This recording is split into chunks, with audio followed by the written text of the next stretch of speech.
नमस्ते दोस्तों, स्वागत है आपका हमारे चैनल एसटीएच में। आज हम आपको सेहत से जुड़े कुछ महत्वपूर्ण सवालों के जवाब देने की पूरी कोशिश करेंगे। जैसे सवाल नंबर 1, सोने से पहले नाभि में घी लगाने के क्या फ़ायदे होते हैं। नंबर 2, केले के साथ क्या खाना खतरनाक माना जाता है। नंबर 3, शरीर में किस कमी से धुंधला दिखाई देने लगता है। नंबर 4, कौन सी दाल खाने से शुगर कंट्रोल में रहती है। सवाल नंबर 1, केले के साथ क्या खाना खतरनाक माना जाता है। दरअसल कई तरह की चीज़ें हैं। जैसे नंबर 1, केला और संतरा एक साथ नहीं खाना चाहिए। केला और संतरा दोनों ही पोषक तत्वों से भरपूर फल हैं, लेकिन अगर केला और संतरे को एक साथ खाया जाता है तो इससे शरीर को नुकसान पहुंच सकता है। केला और संतरे का कॉम्बिनेशन पाचन को बाधित कर सकता है। संतरा केले में मौजूद शुगर के पाचन में रुकावट पैदा करता है। केले के साथ किसी भी खट्टे फलों का सेवन नहीं करना चाहिए। नंबर 2, केला और अमरूद एक साथ नहीं खाना चाहिए। केला और अमरूद दोनों को ही एक साथ में नहीं लेना चाहिए। अक्सर गैस एसिडिटी की समस्या होने पर केला और अमरूद खाने की सलाह दी जाती है। जो लोग इन दोनों को एक साथ खा लेते हैं, केला और संतरा दोनों ही गैस को बढ़ावा देते हैं। केला और संतरा साथ में खाने से सिर दर्द, पेट दर्द जैसी समस्या हो सकती है। नंबर 3, केला और दही एक साथ नहीं खानी चाहिए। अक्सर लोगों को केला और दही खाने की सलाह दी जाती है, लेकिन यह एक अनहेल्दी कॉम्बिनेशन में आता है। केला और दही एक साथ खाने से पेट की अम्लता बढ़ती है। इससे शरीर को नुकसान पहुंच सकता है। केला खाने के करीब 2 घंटे बाद दही का सेवन करना चाहिए।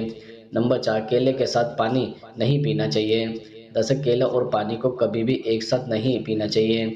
ना ही केला खाने के तुरंत बाद पानी पीना चाहिए। केला खाने के बाद पानी पीने से पाचन संबंधी समस्या हो सकती है। साथ ही सर्दी, खांसी और जुकाम भी लग सकता है। केला खाने के बाद पानी हमेशा आधे से 1 घंटे बाद ही पीना चाहिए। नंबर 5, केला और अंडा एक साथ नहीं खाना चाहिए। आयुर्वेद में किसी भी कॉम्बिनेशन को उसकी तासीर के आधार पर तय किया जाता है। केले की तासीर ठंडी होती है, जबकि अंडे की तासीर काफ़ी गर्म होती है। ऐसे में केला और अंडा एक साथ बिल्कुल भी नहीं खाना चाहिए। केला और अंडा एक साथ खाने से पेट से संबंधित दिक्कतें बढ़ सकती है। साथ ही कफ दोष भी पैदा हो सकता है। सवाल नंबर 2, सोने से पहले नाभि में घी लगाने के क्या फ़ायदा होता है। दरअसल इसके कई फ़ायदे हो सकते हैं। जैसे नंबर 1, सर्दी जुकाम की शिकायत होने पर नाभि में घी लगाना काफ़ी फ़ायदेमंद माना जाता है, क्योंकि नाभि में घी लगाने से सर्दी जुकाम की शिकायत दूर होती है। इसके लिए रात में सोने से पहले घी से नाभि के आसपास हल्के हाथों से मालिश करनी चाहिए, या फिर 1 या 2 बूंद घी नाभि के अंदर डालना चाहिए। नंबर 2, नाभि में घी लगाने से जोड़ों के दर्द की शिकायत दूर होती है। साथ ही नाभि में ही घी लगाने से जोड़ों की सूजन में भी आराम मिलता है। इसके लिए रात में सोने से पहले घी की कुछ बूंदें नाभि में डालनी चाहिए। नंबर 3, आजकल की लाइफस्टाइल में कब्ज की समस्या एक आम समस्या बन गई है, लेकिन अगर आप रोजाना रात में सोने से पहले नाभि में घी डालकर सोते हैं तो इससे समस्या से छुटकारा पा सकते हैं, क्योंकि नाभि में घी डालने से पाचन तंत्र मजबूत होता है। साथ ही एसिडिटी और कब्ज की शिकायत भी दूर होती है। नंबर 4, नाभि में घी डालना महिलाओं के लिए काफ़ी फायदेमंद माना जाता है, क्योंकि नाभि में घी डालने से पीरियड्स के समय होने वाले दर्द और ऐंठन की शिकायत दूर होती है। नंबर 5, नाभि में घी डालना आंखों के लिए काफ़ी फायदेमंद माना जाता है। नाभि में घी डालने से या घी से नाभि के आसपास मालिश करने से आंखें संबंधी समस्या दूर होती है। साथ ही आंखों की रोशनी में भी सुधार होता है। नंबर 6, मौसम बदलने की वजह से होंठ फटने की शिकायत शुरू हो जाती है, लेकिन अगर आप रोजाना रात में सोने से पहले नाभि में घी डालते हैं तो इससे होंठ फटने की शिकायत काफ़ी हद तक कम हो जाती है। सवाल नंबर 3, शरीर में किस कमी से धुंधला दिखाई देने लगता है। दरअसल अन्य विटामिन की तरह विटामिन ए भी हमारे शरीर के लिए बहुत ज़रूरी है। हेल्थ एक्सपर्ट कहता है कि यदि हमारे शरीर में इसकी कमी हो जाए तो कई शारीरिक समस्याओं का सामना करना पड़ सकता है, क्योंकि विटामिन ए कोशिका वृद्धि, इम्यूनिटी, त्वचा, नाखूनों और बालों समेत कई चीज़ों के लिए मददगार होता है। कई खाद्य पदार्थ विटामिन ए से भरपूर होते हैं, जिनमें पशु आधारित और पेड़ आधारित दोनों खाद्य पदार्थ शामिल हैं। विटामिन ए की कमी से कुछ रोग हो सकते हैं, जैसे त्वचा का रूखा हो जाना, आंखों की रोशनी कम हो जाना, धुंधला दिखाई देना, थकावट महसूस होना, होंठ का फटना, घाव भरने की क्षमता में कमी, बच्चों का शारीरिक विकास नहीं होना, श्वास नली के ऊपरी निचले हिस्से में संक्रमण होना। हेल्थ एक्सपर्ट कहता है कि जिन लोगों को लीवर की बीमारी होती है उनके शरीर में विटामिन ए की कमी हो जाती है। वहीं TB, urine infection, cancer, pneumonia, kidney के संक्रमण के बार बार पेशाब आने लगता है। बार बार पेशाब आने के कारण विटामिन ए की कमी होने लगती है।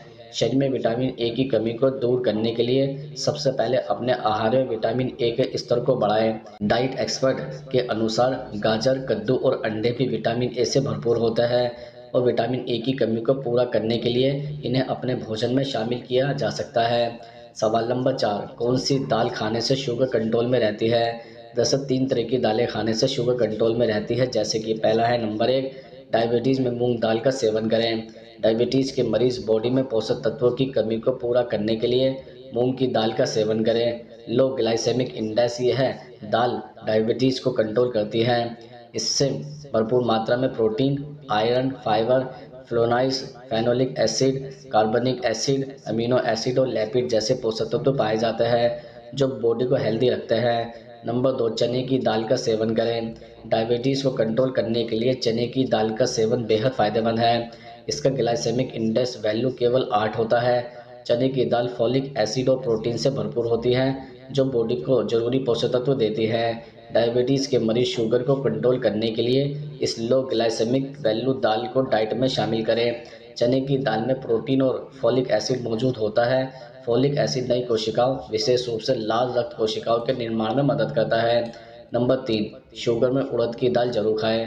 दरअसल डायबिटीज़ के मरीज डायबिटीज़ को कंट्रोल करने के लिए उड़द की दाल का सेवन कर सकते हैं। उड़द की दाल का ग्लाइसेमिक इंडेक्स 43 होता है। प्रोटीन से भरपूर इस दाल का सेवन दाल बनाकर इडली, डोसा या फिर सांभर के रूप में भी कर सकते हैं।